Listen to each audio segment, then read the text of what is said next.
Chapitre 27. La visitation. Il est habituel, il est convenable, dit saint Ambroise, que ceux qui réclament créance fournissent des preuves à la foi qu'ils réclament.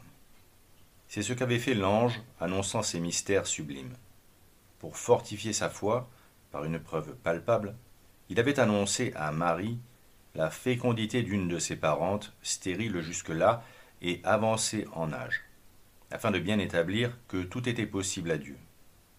En lui parlant, dans l'annonce du grand mystère pour lequel Dieu l'avait choisi, de ce qui s'était fait en Élisabeth, il lui indiquait qu'il y avait une connexion entre ces deux faits et qu'il fallait les joindre l'un à l'autre. C'est pourquoi, dans ces jours qui suivirent la venue de l'ange, Marie, se levant, s'en alla en hâte à travers les montagnes dans une ville de Juda où habitait Élisabeth. Pourquoi l'évangéliste emploie-t-il cette expression « se levant » ? Elle s'était reposée d'abord dans la jouissance de celui qui s'était donné à elle. Mais elle entend la voix de l'époux. « Levez-vous, ô mon ami, hâtez-vous. » Il l'appelle à faire son œuvre, à répandre les fruits de bénédiction qu'il a apportés sur terre. Elle s'en va à travers les montagnes.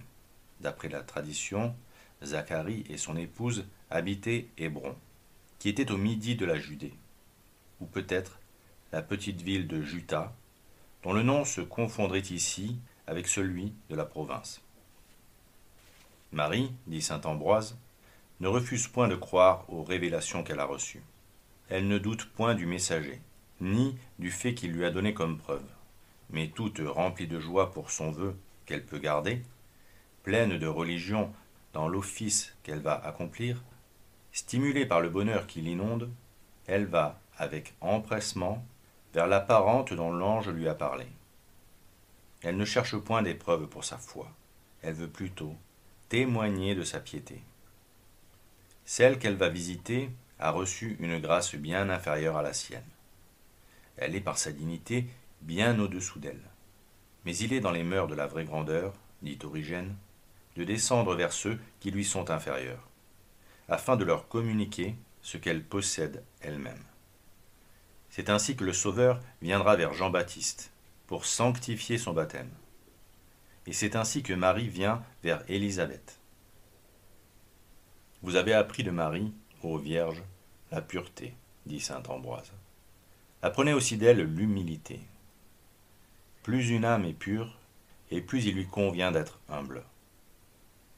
Nous voyons ici non seulement une parente venant vers une parente, une jeune fille vers une femme âgée, et la saluant la première, nous voyons l'être supérieur qui descend vers l'inférieur pour lui porter assistance. Marie vers Élisabeth, le Christ vers Jean. Marie, qui se voyait prévenue par le Verbe descendu en son sein, pouvait-elle ne pas être touchée du désir de s'humilier et de descendre à son exemple?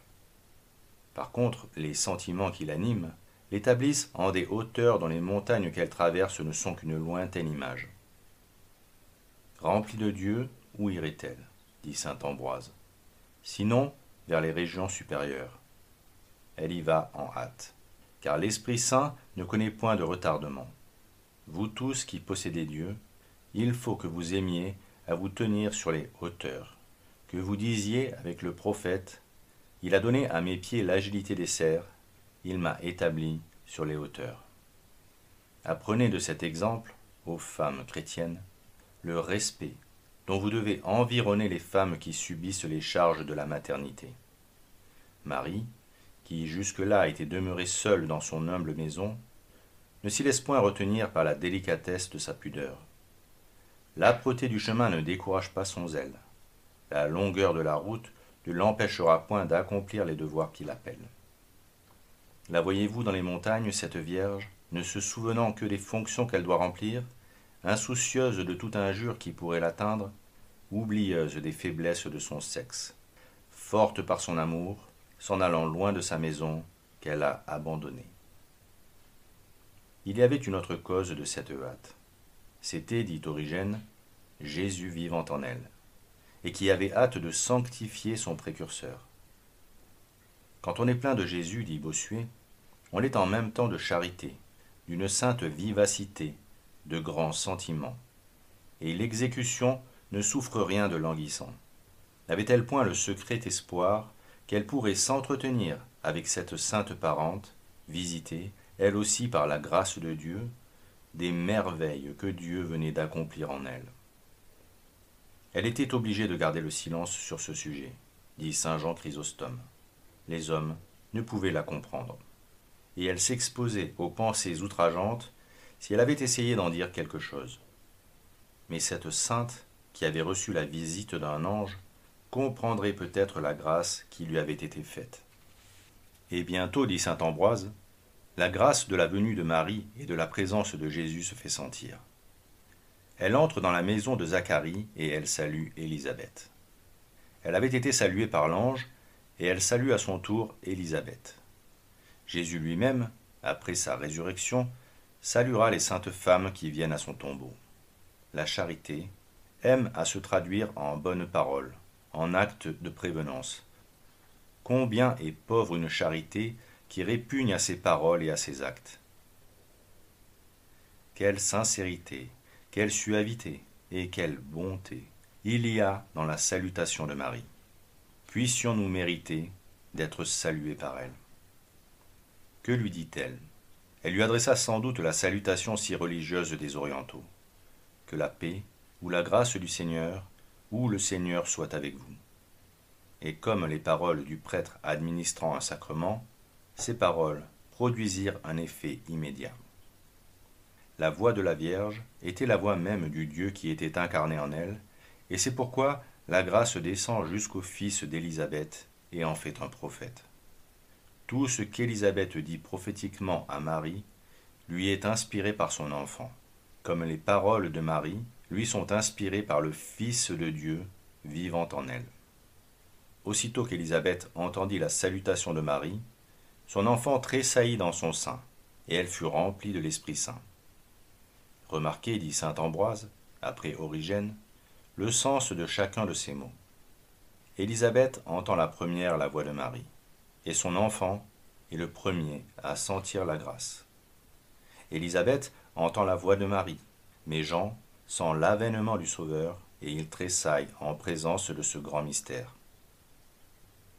Ces deux femmes racontent la grâce qui a été faite. Cette grâce a pour théâtre l'âme des deux enfants. Elle se répand sur les mères, et dans l'esprit qui vient des enfants, les mères prophétisent. L'enfant d'Élisabeth tressaille dans son sein, et la mère est remplie de l'Esprit Saint. Elle n'est remplie de l'Esprit Saint qu'après que l'enfant a tressailli, de même que les prophètes, dit Théophylacte, subissaient une impression divine qui les mettait hors d'eux-mêmes, et ensuite prophétisaient, de même, le fils d'Élisabeth semble dans ce tressaillement accuser cette impression d'en haut, et ensuite, il prophétise par la bouche de sa mère. Pourquoi a-t-il tressailli? Il recevait à ce moment de la présence du Sauveur la grâce qui le sanctifiait.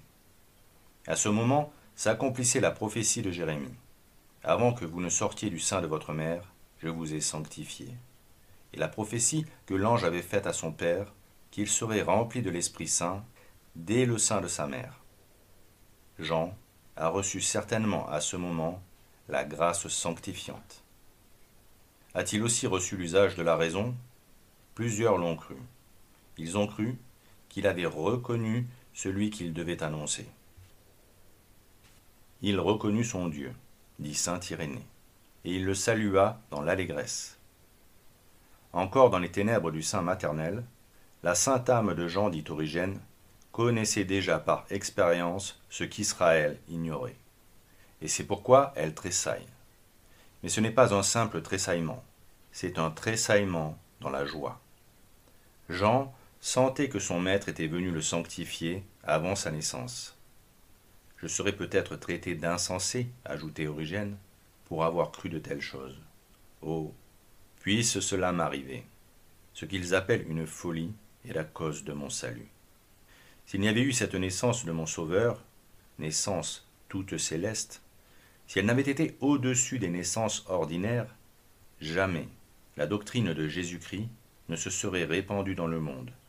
Jamais sa vertu n'aurait guéri nos âmes. Et si nous sommes maintenant réunis dans cette Église, n'est-ce pas la vertu du Sauveur qui a agi sur nos âmes? L'action de Jésus sur l'âme de son précurseur était les prémices de l'action qu'il devait exercer sur les âmes. Qu'il ait eu dès le sein de sa mère l'usage de la raison et de la volonté, cela n'est pas impossible à la puissance divine. Mais il suffit, pour que les desseins de Dieu fussent réalisés, que son tressaillement fût compris. Ce tressaillement, qui était comme une réponse à la salutation de Marie, fut une œuvre divine, accomplie en cet enfant, et non une œuvre humaine accomplie par cet enfant. Il a donc rendu témoignage, dès le sein de sa mère, et cela convenait au précurseur du Christ, dit Origène. C'est pour cela que Dieu a mené Marie vers Élisabeth. Et c'est là, nous dit saint Pierre Chrysologue, un fidèle précurseur, qui s'empresse d'annoncer avant même de vivre sur terre. Avant de naître sur terre, il vit dans les régions célestes. Il vit pour Dieu avant de vivre pour lui-même. Je vois mon Créateur, lui fait dire saint Jean Chrysostome. Je vois celui qui a donné à la nature ses lois. Je ne suis plus soumis aux lois de la nature. J'ai avec moi celui qui est éternel. Je sortirai de ce séjour ténébreux et j'annoncerai des choses merveilleuses. Je suis le signe. Je donnerai le signal de l'avènement du Christ. Je suis la trompette. J'annoncerai le mystère du Fils de Dieu dans la chair. S'il n'a pas dit explicitement toutes ces choses, son tressaillement les exprimait.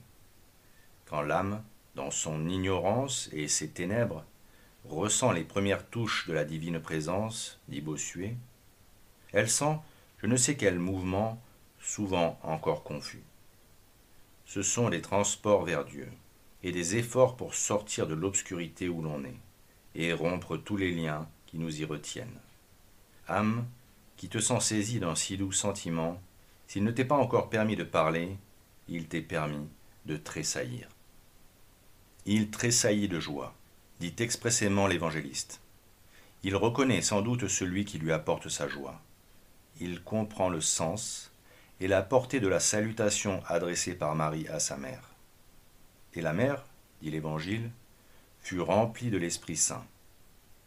Marie avait été remplie de l'Esprit Saint avant de concevoir. Élisabeth reçoit l'Esprit Saint après avoir conçu. Son fils est le canal par lequel lui vient l'Esprit Saint.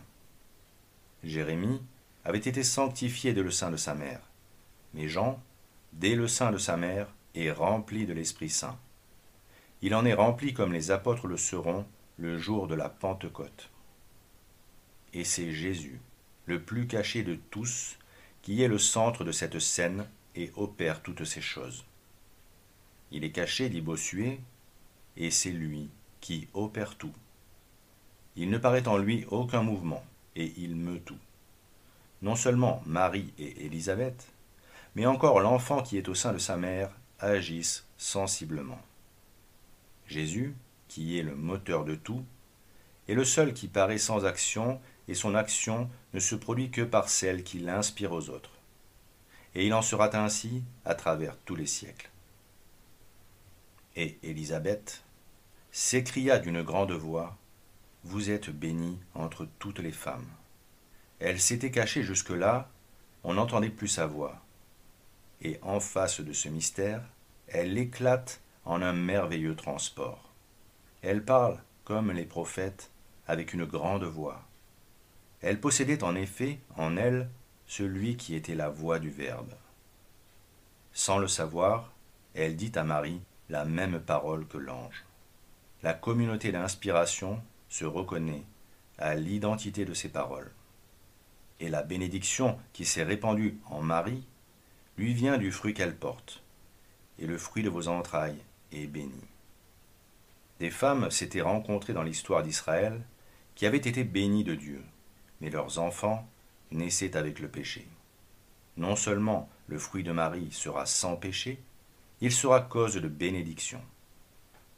Jésus est le fruit de ses entrailles, car, dit Origène, le corps de Jésus a été formé de la substance de Marie. Jésus et le fruit de ses entrailles. Et combien d'hérésies elle réfute à l'avance par ce seul mot, dit Eusèbe d'Émèse. L'hérésie de Tichès, qui attribuait à Jésus une nature différente de celle de Marie. Le fruit est de la même nature que la plante. L'hérésie de ceux qui n'attribuaient à Jésus que des apparences. Le fruit est une réalité procédant de la substance de l'arbre. L'hérésie de ceux qui affirment que Jésus est venu par Marie, comme par un canal, sans rien recevoir d'elle. Jésus appartient réellement à Marie. Et il appartient à Marie seule. Il est le fruit de Marie. Il est, dit saint Ambroise, ce fruit, cette fleur de la tige de Jessé, dont Isaïe disait « Une tige s'élèvera de la racine de Jessé, et sur cette tige s'épanouira une fleur. » Cette racine, c'est la race juive. La tige, c'est la Vierge Marie. Le Christ est la fleur de Marie. Comme le fruit d'un arbre excellent, il est en nous tantôt fleur, tantôt fruit, selon le progrès de notre vertu. Et plus tard, dans la résurrection de notre corps, il redevient un fruit nouveau. Dieu avait promis à Abraham des bénédictions. Voici que la bénédiction arrive, pleine, abondante. Quelqu'un est sur terre qui porte en lui la bénédiction absolue. Et celui-là est le fruit de Marie. Il est devenu votre fruit. Celui qui est la source de tout bien. Et cette bénédiction se répand partout. Elle se répand sur sa mère, sur toutes les autres femmes à cause d'elle. Vous êtes bénie entre toutes les femmes. Après vous, les femmes ne seront plus maudites. Ainsi, Marie reçoit de la terre la même bénédiction qu'elle a reçue de l'ange. Combien d'âmes répéteront la salutation inaugurée par l'ange et par Élisabeth. Et d'où me vient ceci, que la mère de mon Seigneur vienne vers moi? Elle ne dit point cela en ignorante, dit saint Ambroise. Elle sait que c'est par grâce et par l'action du Saint-Esprit qu'elle, mère d'un prophète, a été, pour son bien, saluée par la mère de son Dieu. Elle ne voit en elle-même rien qui mérite cette grâce. Elle a été l'objet d'une faveur toute particulière de Dieu. Cependant, cette faveur ne la rendait pas digne de la grâce qu'elle reçoit en ce moment. Que la mère de son Seigneur vienne à elle. Pour désigner l'enfant de Marie, elle emploie la même expression que David annonçant le Messie. Le Seigneur a dit à mon Seigneur. Quelle haute lumière était en elle pour lui faire connaître ses mystères. Les âmes que Dieu aborde, étonnées de sa présence inespérée, dit Bossuet, le premier mouvement qu'elles font est de s'éloigner en quelque sorte, comme indignes de cette grâce. Seigneur, disait le centurion, je ne suis pas digne que vous entriez dans ma maison. Dans un semblable sentiment, mais plus doux, Élisabeth, quoique consommée dans la vertu, ne laisse pas d'être surprise de se voir approchée par le Seigneur d'une façon si admirable. D'où me vient ceci que la mère de mon Seigneur, et qui le porte dans son sein, vienne à moi. Elle sent que c'est le Seigneur qui vient lui-même, mais qui vient et qui agit par sa sainte mère. Dès maintenant, elle l'appelle la mère de son Seigneur. Les autres femmes, dit Théophylacte, on ne les appelle pas mères avant qu'elles aient enfanté, à cause des dangers qui peuvent empêcher leurs fruits d'arriver à terme. Il n'en est pas de même ici, et c'est pourquoi Élisabeth, dès maintenant, proclame Marie mère. Plus tard, avec la même humilité, son fils se reconnaîtra, lui aussi, indigne de s'approcher de Jésus. Il dira à Jésus, « Vous venez à moi ». Il y a dans le mouvement de ces âmes, et dans leurs paroles, une merveilleuse unité. On sent qu'elles sont conduites par le même souffle. Et elles racontent ce qui s'est passé en elles. Votre voix n'a pas plutôt frappé mon oreille, lorsque vous m'avez salué, que mon enfant a tressailli de joie dans mon sein. La présence de celle qui est pleine de grâce met la joie partout autour d'elle. Et Dieu, s'étant fait enfant, il veut premièrement être connu et adoré par un enfant. Et c'est une des premières émanations de l'enfance de Dieu, se manifestant soi-même en l'univers. Dieu est enfant. Ce que le monde ignore, ce que le ciel adore, et un enfant est le premier qui le reconnaît et adore en l'univers, et ce, par hommage et par opération secrète de l'enfance de Dieu même, qui veut agir sur les enfants, et qui veut honorer soi-même en qualité d'enfant, en donnant la première connaissance de soi-même à un enfant au monde, et le faisant son prophète en l'univers.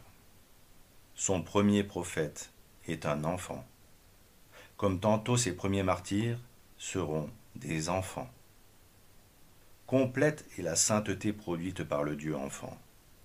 Plus tard, le Sauveur fera l'éloge de Jean. Il dira de lui, il était la lumière qui brûle et qui brille. Et en disant cela, il lui donnera la louange parfaite. Car, dit saint Bernard, briller seulement n'est que vanité. Brûler, c'est quelque chose, mais peu de choses. Mais brûler et briller, c'est la perfection. Pour que nous soyons parfaits, il nous faut une lumière qui ne soit pas changeante, croissant et décroissant, une lumière qui ne vienne pas du jugement d'autrui. Il faut que, comme celle du soleil, elle vienne du dedans, assez puissante pour résister au souffle du dehors. Telle fut la lumière de Jean.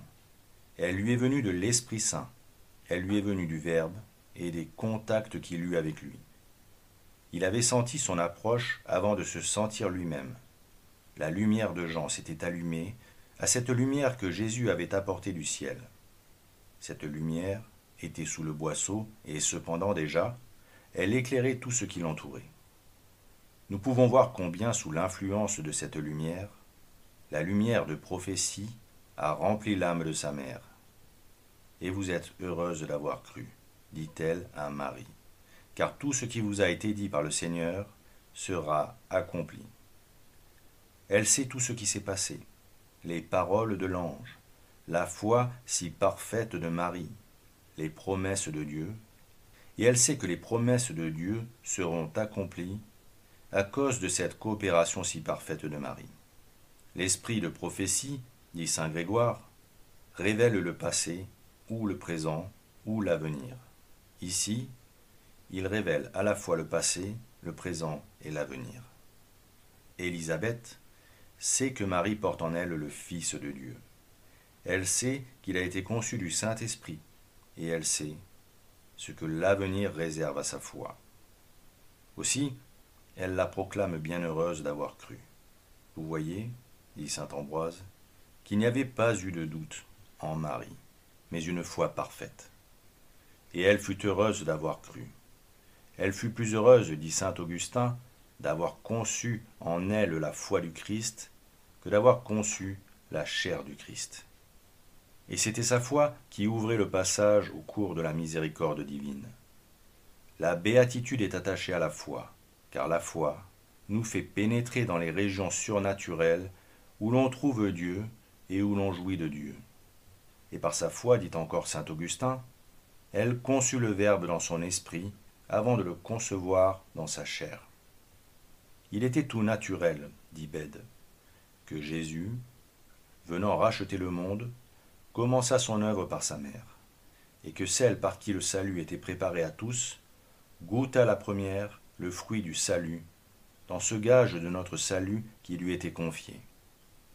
Mais tous, nous pouvons avoir part à sa béatitude, car vous aussi, dit saint Ambroise, vous avez entendu, et si vous avez cru, vous êtes heureux.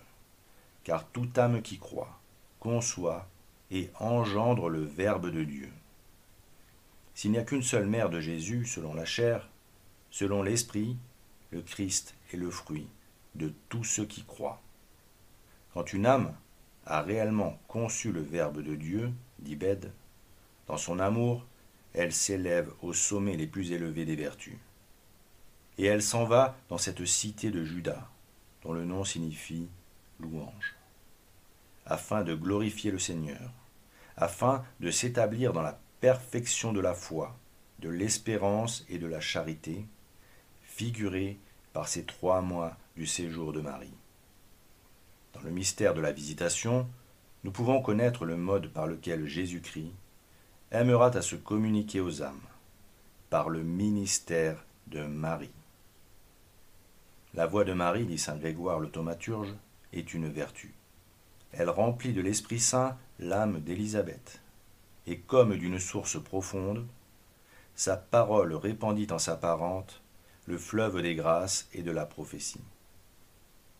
Jean vécut dans une pureté parfaite, dit saint Ambroise, et cette pureté se comprend car pendant 3 mois, la mère du Sauveur l'oignit de l'huile de sa présence et du parfum de sa pureté. Ô richesse de la virginité de Marie, s'écrie saint Ambroise. Comme une nuée bienfaisante, elle répandit sur terre la rosée de la grâce de Jésus-Christ. En ce jour, s'accomplissait la prophétie. Voici que le Seigneur vient porter sur une nuée légère. Oui, elle était légère, celle qui ne connut point les charges du mariage. Elle était légère, celle qui allégea le fardeau qui pesait sur le monde, le fardeau du péché, et qui donna à l'enfant qui était au sein d'Élisabeth de tressaillir de joie. Et maintenant donc, ô Vierge, recevez la rosée salutaire de cette nuée qui tempérera la flamme de la passion, vivifiera toutes les vertus intérieures. Ne craignez pas que cette nuée, parce qu'elle s'est abaissée, vienne à s'appauvrir. Plus elle s'est abaissée, plus elle est abondante. Il a été dit, votre nom est un parfum répandu, et à cause de cela, les vierges vous ont aimé. Que ce parfum, qui était celui de Marie qui ne respirait que le parfum d'en haut et ignorait les autres, que ce parfum descende au plus intime de vos cœurs. Celui qui dans le sein de Marie, avec Marie, par Marie, accomplit de si grandes choses, ne vécut pas seulement dans le sein de Marie. Il continue à agir dans le monde. Qui de nous n'a pas été dévoyé, dit Origène, et maintenant, par la miséricorde de Dieu, nous avons la lumière, et nous avons soif de Dieu. Qui de nous n'a point connu l'égarement, et maintenant, par Jésus-Christ, nous possédons la justice, sa naissance, sa croissance, ses miracles, sa passion, sa résurrection ont agi non pas seulement en ce temps-là, mais encore maintenant en nous. Qui vous a amené dans cette église? Nous n'avons pas été vous chercher dans vos maisons, mais le Père Tout-Puissant, dans sa vertu invisible, a saisi vos cœurs. Ne reculez pas, mais suivez Jésus-Christ qui marche devant vous. Nous voyons dans ces 3 personnes sur lesquelles Jésus-Christ agit, 3 dispositions différentes des âmes dont il approche. D'où me vient ceci, dit Élisabeth. Elle s'étonne de l'approche de Dieu. Et n'en pouvant découvrir la cause dans ses mérites, elle demeure dans l'étonnement des bontés de Dieu. En d'autres âmes, Dieu opère le transport et de saints efforts pour les faire venir à lui. C'est ce qui paraît dans le tressaillement de saint Jean-Baptiste. La 3e opération est la paix dans la glorification de la puissance divine. Et c'est ce qui paraît dans la Sainte Vierge.